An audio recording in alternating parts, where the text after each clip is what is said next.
सास, माँ, बहू और बेटी।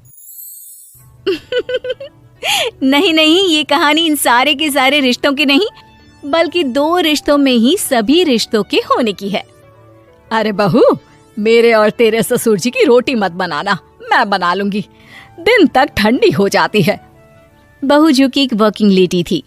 नहीं नहीं माँ जी, मैं अच्छे से कपड़े में लपेट देती हूँ ना, आप क्यों मेहनत करेंगी, माइक्रोवेव में गर्म कर लेना। अरे नहीं बहू, मेहनत मत कर, वैसे भी ऑफिस में कम मेहनत होती है क्या, जा रहने दे। लेकिन बहू मानती नहीं, वो सास ससुर की रोटी बना कर ही जाती है। दोपहर में खाने के वक्त ससुर जी कहते हैं, अरे बहू को रोटी बनाने के लिए क्यों मना कर दिया, क्या हो गया, ठंडा ही तो खाते आए हम लोग हमेशा से। अरे वो क्या है ना, सुबह ऑफिस जाती है, घर का सारा काम करने में वक्त लग जाता है, अरे थकती है वो अलग, तो मैंने सोचा बहाने से ही थोड़ा कम काम करवाऊं। ससुर मुस्कुरा रहे होते हैं। यह तो अच्छा है, बहू को समझना जरूरी है। वक्त बीत रहा था, घर में सब खुश थे कि एक दिन, माँ जी आप शाम को थोड़ा टहलने निकला करें, घर पर रह रहकर हड्डियां जाम होती है, पापा को भी ले जाया करिए, मैं वक्त पर तो आ जाती हूँ।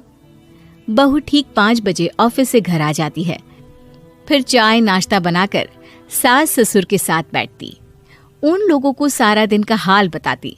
रात को पति घर आता है। क्या बात है बेटा, ऑफिस से आकर कभी हम लोगों के साथ भी बैठा कर। अरे माँ, दिन रात काम करके मन ही नहीं करता, अगले दिन की फिर तैयारी होती है, आप और पापा ही कमरे में आ जाओ। इससे अच्छी तो बहू है, कितना भी थकी रहे, घर आकर हम लोगों के लिए चाय नाश्ता बनाना, फिर बातें करना। बहू ना होती तो हम बुढ़ा बुढ़िया तो बैठे ही रह जाते। सास और ससुर अब बहू के कहने पर शाम की सैर पर निकलने लगते हैं। सास की कई सहेलियां बनती है तो ससुर को भी कुछ बुजुर्ग लोगों का ग्रुप मिल जाता है। कैसा रहा सहेलियों के साथ शाम का वक्त? हम लोगों ने तो भाई खूब योगा किया। अरे हम लोगों को गप्पों से फुर्सत ही नहीं होती। वैसे मिसेस मल्होत्रा आज बहू के बारे में कुछ बोल रही थी। तभी वहां ऑफिस से बहू आ जाती है जो जींस और टॉप में होती है। क्या बात है माँ, क्या कह रही थी आपकी सहेली आपकी बहू के लिए? सास इस बार बहू को कुछ अलग तरीके से देखती है और उल्टा सवाल ही दाग देती है। क्या कह रही थी वो हटा, ये बता, तेरे ऑफिस में तो मर्द भी काम करते होंगे ना? बहू जो अब तक मजाक कर रही थी वो सीरियस हो जाती है। मर्द होंगे नहीं